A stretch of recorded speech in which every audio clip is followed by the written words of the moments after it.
Since our humble beginnings as a small family business, Skyward has evolved into a global technology leader serving more than 2,000 school districts. At Skyward, we are proud to support the initiatives of the Green and Healthy Schools Classroom Learning Series. Welcome to this week's Classroom Learning Series presentation. I'm Leslie, your Green and Healthy Schools Wisconsin host. Presenting today is Linda Keane. Linda is an architect and environmental designer, professor of architecture, and an e-learning entrepreneur. She makes films, works on green design initiatives, and shares new ways of seeing, learning, and knowing with K-12 students and teachers all around the world. Linda grew up playing in rivers and always finds the river in any city where she lives, which has included places like Chicago, Indianapolis, Istanbul, Paris, and London. Linda's joining us today from her current hometown of Milwaukee. Linda, thanks for being our learning guide today. Wonderful, Leslie. I want to thank you and Victoria for this opportunity to reach out across the state. It's really exciting. So we are in a time of rapid change, and while we are learning about the finite aspect of our Earth, we're also charging the human race with having an infinite imagination. Einstein said that imagination is more important than knowledge because it will give us information about what to do next. So what I'm going to share with you, design as our nature, yes, can be applied in your green home, greening your home, in your green school, or in new ways of thinking about your city as a green city. So I like to share this Wikipedia website. You're welcome to go to it at another time. So what you see on the right, it's nature, right? It's the Hudson River and what Peter Stuyvesant saw as he was approaching the United States. On the left is Manhattan a few years ago, and a geologist has taken this site. You can go into that nature, you can go block by block, go back 400 years and find out about the biodiversity of life. And then as humans came and settled and began what we often call building architecture or the built environment as the second skin of the earth, they covered most of this except for Central Park. So this is kind of our charge. This will be a short film. We live in a finite world. Imagination makes us infinite. Next greens the imagination. Next connects 9 scales of design: nano, pattern, object, space, architecture, neighborhood, urban, regional, and global, to help us engage in the natural and the built world. Imagining new relationships, improving our futures. Next introduces us to tools that are used by artists, architects, scientists, designers, and environmentalists. Next introduces languages as sets of ideas. Next offers discovery of systems that are interconnected. Next offers design opportunities. What design is, what design does, why design is important. Design mediates our experience with objects, environments, nature, and each other. We know rainforests are being depleted, but cannot name the trees in our own yard. We know we need food, but don't know where our food comes from. We know our carbon footprint, but often aren't sure how we can make a change. We cherish diversity, but haven't taken the opportunity to travel to different cultures living in different regions of the world. Next is an echo web of over 100 journeys, networked with over 1,000 museums, institutions, and contemporary practices that encourage us to engage the world, interact with the world, change the world. It starts with us. Learn differently because learning is lifelong. Learn by doing because there is inspiration in every day of our life. Live differently because we can improve. Green our imagination. Next.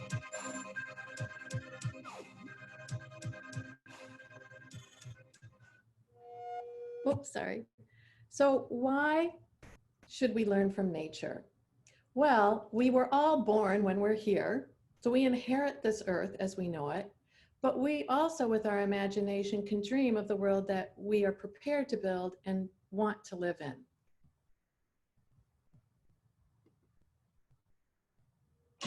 Formation of the earth. Outgassing of molecules.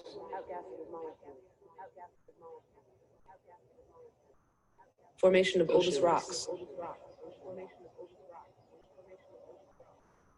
Prokaryotic cell organisms. Photosynthesis by blue-green algae.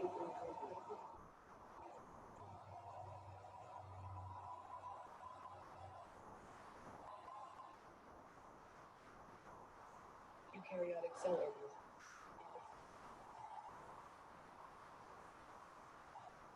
Last band of ion formation. Rise of multicellular organisms. We have 15 more seconds.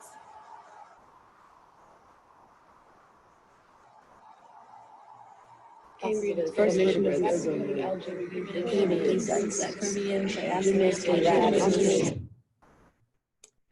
So what you see is that the earth, and nature took a long time to get the earth that we inherited.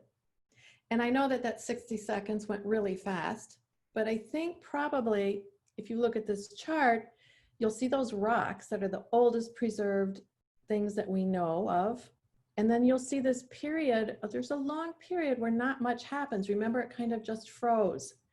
And then you'll see after cells with the nucleus start, and then complex organisms, and then quickly through the Paleozoic, Mesozoic, Cenozoic era, we went through fish, reptiles, land plants, dinosaurs, mammals, flowering plants, birds, and then poof, humans right in the last 10 seconds. So we as humans haven't really been here this long. You might think that your grandmother and grandfather have been here a long time, but we really, as a population and a civilization, have not been here very long.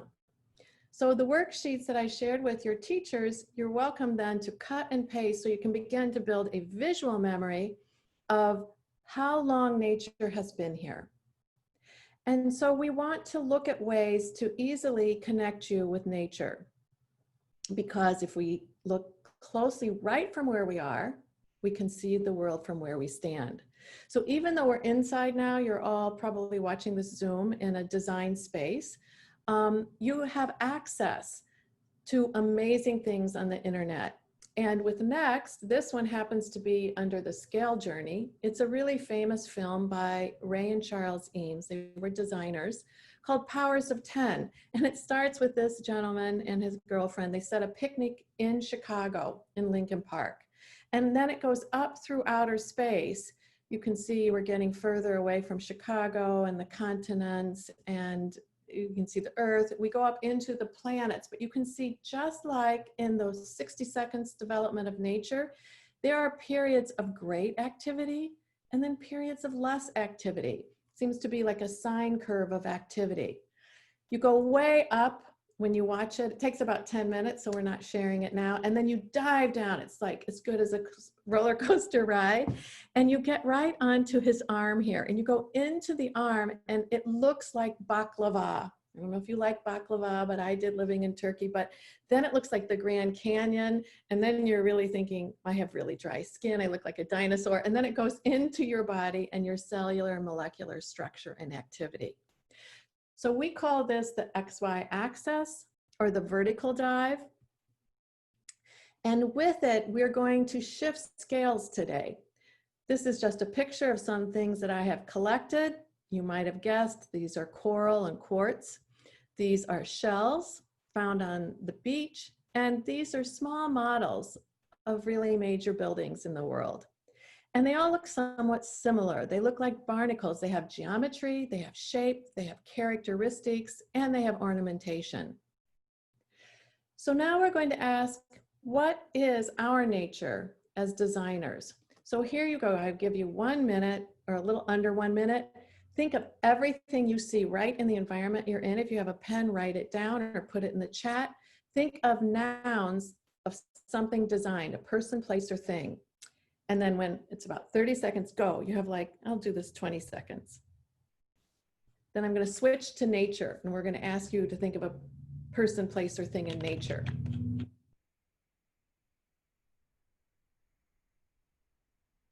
We often look at the world around us as the world we live in. But if we step outside and look at nature as the world we live in, we will see that it has many more things than the worlds that we have created. So I'm going to see if anybody chatted or put something on their thing. But even if you just thought about the difference between what humans make and what nature produces. So actually in the next like 22 minutes, we're going to look at nature patterns. We're going to think of nature and ourselves connected. We're going to compare buildings and our bodies.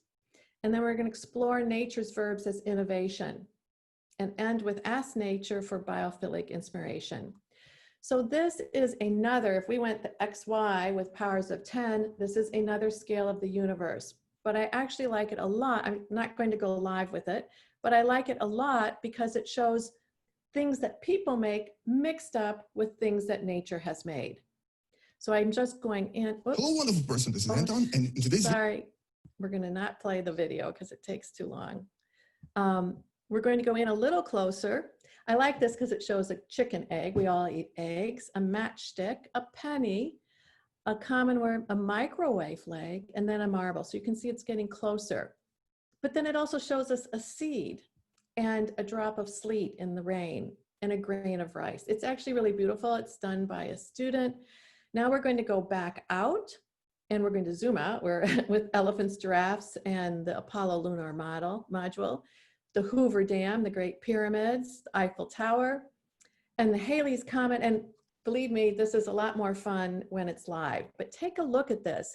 You'll see that the things humans make and the things that nature produces interact with each other. There was a famous architect, Buckminster Fuller, who said, snowflakes are designs, crystals are design, music, the electromagnetic spectrum, trying to mix humans and nature.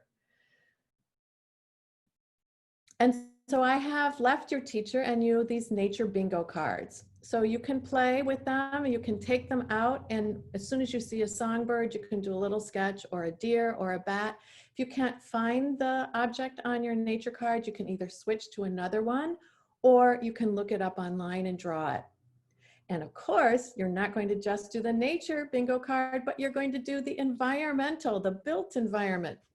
So let's look at a train. Let's look at a street. How is the street different from a highway or an avenue or a boulevard? How is a bus different than a car or a plane? What do restaurants look like? What do elementary schools versus colleges? Start looking at the world around you and see that it has many parts. So let's start with our next journey, which is patterns. And with patterns, you can see we've got a square shape on the left with circles. We're going to connect 2D geometry. And I don't know how many of you like stargazing at night. I do. And I like to try to figure out the astronomical characters at different periods of our life, of the seasons. So one of the things you probably do know, that you can take your fingerprint and you can make a print, and your print is unique because you are unique. And there is actually a science. This one's called a circle, this one's called a whorl. And there's all types of descriptions of different people's patterns that they make with their own bodies. But we're then going to look at your hand, because with your hand, how do we learn about the built environment or the natural environment? It's through our senses.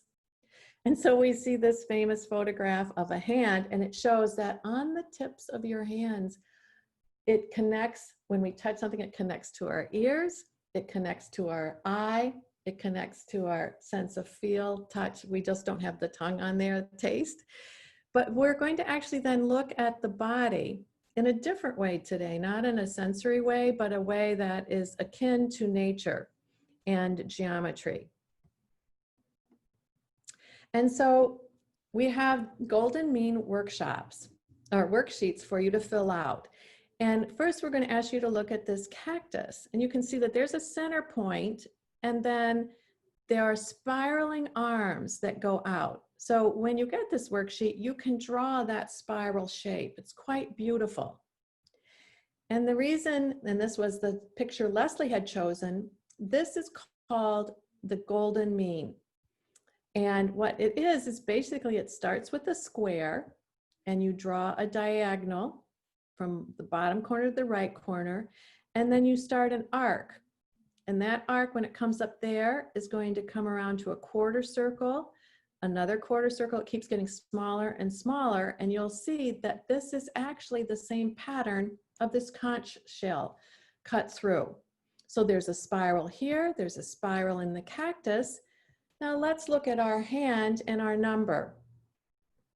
If you hold up your hand, I think you can see mine, this part to this part, the top part of your finger to the middle part is actually 1 to 1.618. You can see the number here.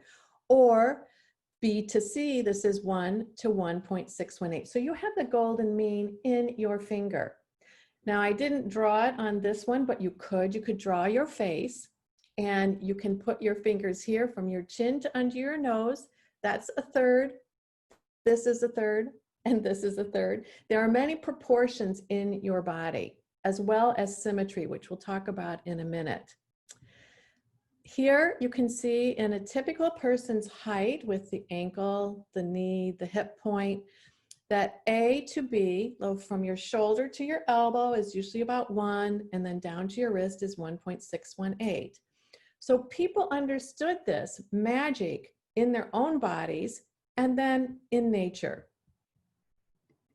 So in this chance, then they decided they would design with it. And so they started creating, these are old Greek buildings, and you will see that there is the golden mean, that in fact, it builds up the space size of their rooms, and it also builds the heights of their rooms. And there's quite wonderful books and websites on the golden mean and mathematics in nature, even in modern buildings. So you can have fun and do those yourself, but you'll find then you can also create shapes with a compass. So when you do 2 circles, you can create a straight line and an almond shape in the middle. Here, if we go from point to point to point to point, we create the isosceles triangle, which can be broken into smaller triangles. And the beauty of geometry continues. The columns that you saw in that building are actually columns that represented men, women, and androgynous creatures. And they were decorated from more severe ornamentation to more ornamentation based on the gender of the god or goddess that they were representing. So I thought I'd start the notion of zoom. Just like we looked at the scales, when you look at nature, look closely. And I was going to annotate, but I won't, just in case. If you draw from this petal to this, over to this petal, and that, it creates an isosceles triangle where all the sides are the same. Then you reverse and go from this petal to this petal, this petal to this petal, and it goes the other way. The next one we're going to be looking at is drawing geometry of a butter, or we can of spiders or insects or leaves, anything. So this is a quote from a famous physicist that nature uses the longest threads to weave her pattern so that each small piece reveals the organization. So geometry is so very much a part of nature and ourselves. So nature's are repeated shapes, colors, forms, and action. Like, what's something you do every day? I drink coffee every morning. Maybe you have a piece of toast or eggs, or maybe you brush your teeth. Patterns are abundant in nature and in the built environment. So we become aware of these patterns through our observation, and now data scientists through analysis. And we also use patterns to study, match, and predict things. So what patterns have you seen? And what patterns are you aware of? Some people, when they sneeze 3 times in a row. Some people, when they go outside, they blink their eyes, and other people wear sunglasses. Anything can be a pattern. So we're going to go on now. We're going to move right into making a nature pattern. So this is actually from Next Nature Pattern Journey. And you can see that if, well, I can't go outside, it's raining like it was last week, you can actually look at Earth above, and that'll take you to beautiful pictures. There's a picture for each day. I always like looking for pictures of my students' birthdays, and then they make it into a nature pattern. They'll also look at patterns at a range of scale. So we're going to go into some examples of that. We're going to start with that butterfly, and this is one of your worksheets. So right here, you're just supposed to sketch the butterfly. Even if you can't really draw, just kind of look at it. You draw this little round head. You draw the oval shape of the body, the linear part. You draw that horizontal line. You draw a triangle for the top wing, the left wing, the bottom is a little more semicircular, and so on. Then you compose it into geometry, what you just drew. And from that geometry, you design something at any scale. Here is an example. This is a student who said they couldn't draw. They did a very good drawing of the butterfly. They turned it into geometry, and they decided to make it as like a temple where you came up the steps and walked in. Here's another one. They wanted to look at different butterflies, and they created a ceramic coaster. Let's see another scale. This is actually a butterfly lamp created by a Wisconsin architect by the name of Frank Lloyd Wright. Some people chose a hollyhock. We had a bunch of patterns there when students walked into the room. So you do the same thing. You draw the hollyhock, you create geometry, and turn it into a design. So here you can see a quick sketch, the geometry. I actually like this one as a building too, and then the design of a tower. This is a little more complex. It's more complex flower with different centers, but it turns out to be quite a beautiful brooch or a pattern for wallpaper. We're going to have these changing leaves soon. You can see that you can go out and just collect leaves on the sidewalk and create nature patterns. You'll find that cities are actually a city scale. There are buildings based on things that are nature patterns, and so on. All right, so we're going to do a little shift now, and we're going to actually look at materials. So after this short session, I hope you can go outside and you can just look around, look on the ground, look beside you, look up, and find materials and make either a photograph, take a cell phone, take little images, and look how beautiful they are. These are just walking around your yard. Or this one's which starting to mix natural and human-made materials and start to look at the difference between them. These are grid-like, these are more organic, irregular, and so on. If you don't have a camera, you can do tech rubbings. You can use a pencil with a piece of paper. Here is someone taking a texture pattern of their chair, their keyboard, a comb, coins, and I wouldn't do the electrical outlet, let's drop that one. And then here's someone going outside and looking at grass and sidewalk and different materials. So why are we looking at nature patterns? Because they're beautiful. So here, if you just go to Google and Google Pics and say black and white nature patterns, look at the branching of the tree, the leaves, like a leopard spot, a peacock, and a wave. So the next worksheet is going to go into the nature patterns, but instead of 2D, it's going to ask you to create forms or three-dimensional objects. So we're asking about design as a verb and nature as a verb. So normally I show this brief introduction to designers. I probably should have done that because they will say design asks questions like, how can I make this better? And design comes up with answers. Well, you could rearrange it. You could make it out of natural materials. You could make it taller, wider, shorter. So design rethinks and design proposes solutions. Nature, on the other hand, also acts as a verb. Like, what are you doing right now? While you're sitting here watching this, you're actually growing. You're either growing metabolistically because you're not your full height, or you will be your full height, or you're growing intellectually or emotionally, but you're changing. So nature's verbs are about changing. There's actually books on nature verbs and design as a verb. This is a famous sculptor, Richard Serra, and his list of verbs. Let's see, nature can crumple, it can shave, tear, it can wrap, it can dig. So it's mixing human and nature verbs. It can laminate, it can bundle, it can gather, flow, spill. It's kind of fun. We should have a Scrabble game. Okay, so now we're going to introduce you. These are just 4 of maybe the classic 10 nature patterns. We've talked about spiral, layer like an onion, glow, cluster like stars, beehives have a nature pattern.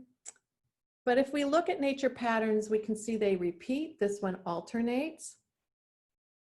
This one is symmetrical, right?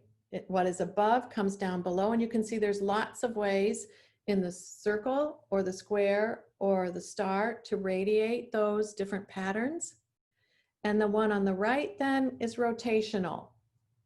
So between nature patterns and human patterns, and you can see behind me, these are many patterns.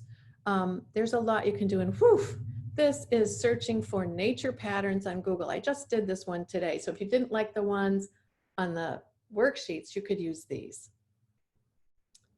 And this is what normally we do. This is an exercise that takes 5 to 10 minutes. So again, above, somebody is drawing from a picture a nature's verb, and they're naming it, because Confucius said to name something is to know it better. And then, and these we did on 3x5 cards, or you can do it on an 8.5 by 11 sheet of paper. You can just split it into 6, so do at least 3, because you'll find that the shapes that you build based on this, these forms will be quite different. So here are those worksheets saying these are just pictures that were taken. You saw the peacock flip before. To do the 2D drawing of each of these, but then the 3D form. So this shift in design moves 2D geometry or visualization of that to 3D performance. You could see another example. And these are quite fun and they're easy to do. And they'll surprise you. Students do these, and then like this form on the right, they propose it as an Earth Day pavilion in their school ground. But once you get started, it's kind of contagious. And you can be inspired using Next Explore links with artists. This is Tara Donovan, who uses buttons, styrofoam cups, just plastic between walls to create amazing straws cut at different shapes. As you walk by, it seems like a cloud moving. Or Andy Goldsworthy, who just picks up twigs and stones and rocks and creates these beautiful sculptures in the landscape. So if you get excited about that, try a textured form. Someone's using plastic picnic forks or clothespins or string, and then create textured either interiors or textured spaces. So just looking at a pattern can begin to enhance how we see the world. And here are examples of 3 famous buildings that use nature's textures as their form. The Blur Building, which is a building about water, obviously, and fog. You have to wear a raincoat when you go onto it.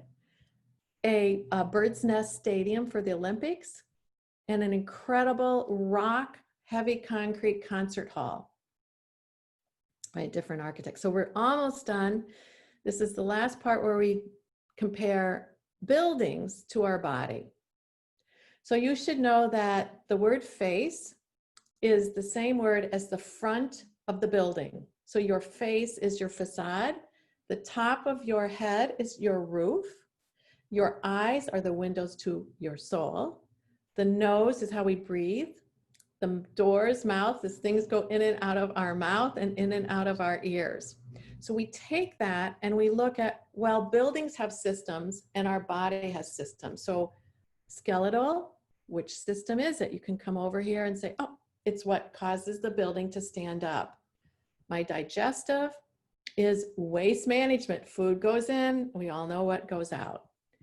Nervous, my heart beats and sends this all around, or that's circulatory, sorry. Nervous is the synaptic connections, turn on the light switch and we have electricity.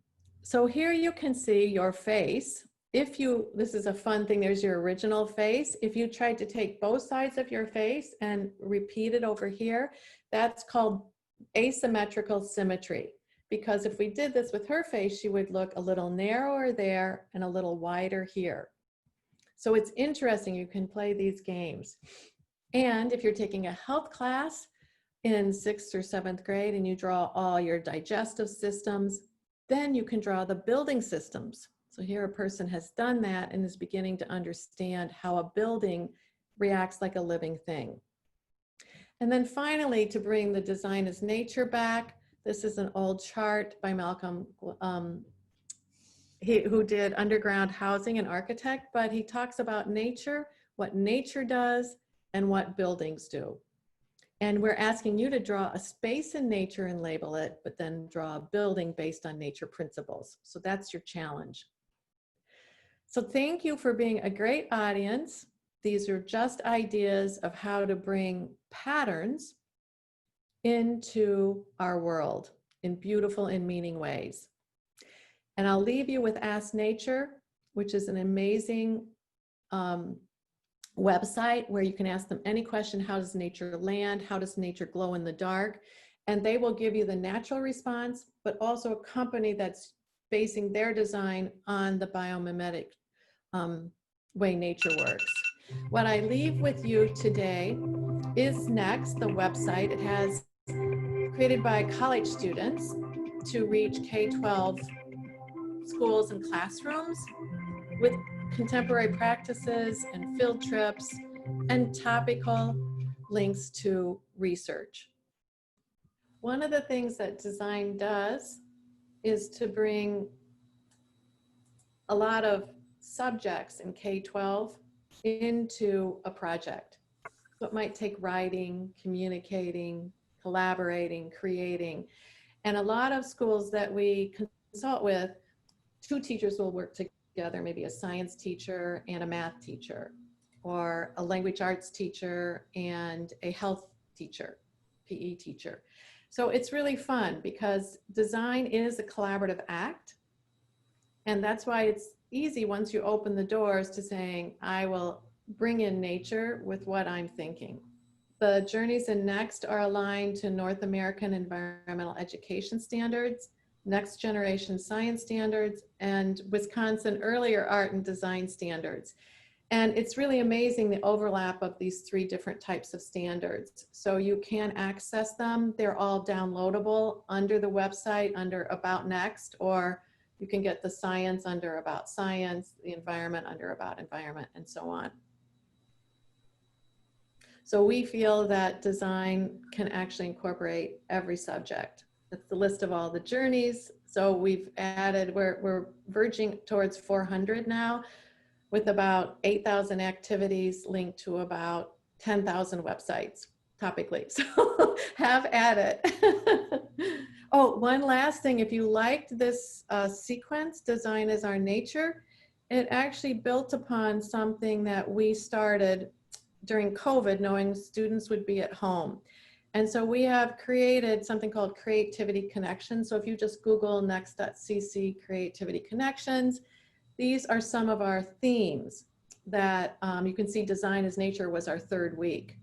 But this one is so much fun. You can print out all the paper and fold and have furious fun. You can draw, you introduced to design thinking, design research. We're right now working on design of living things around the world, from bugs to animals to vernacular housing to people, design of things, design of places. And then finally, we'll end with an intensive green school and green cities workshops that will be online for you. And if you do, I guess I have one request of the teachers: if the students do any of the worksheets or do any of the projects that are initiated on Next, there is a place to upload it to a gallery by just taking a picture, and you can do it anonymously, or you can do it with your name and your school, and we will post it.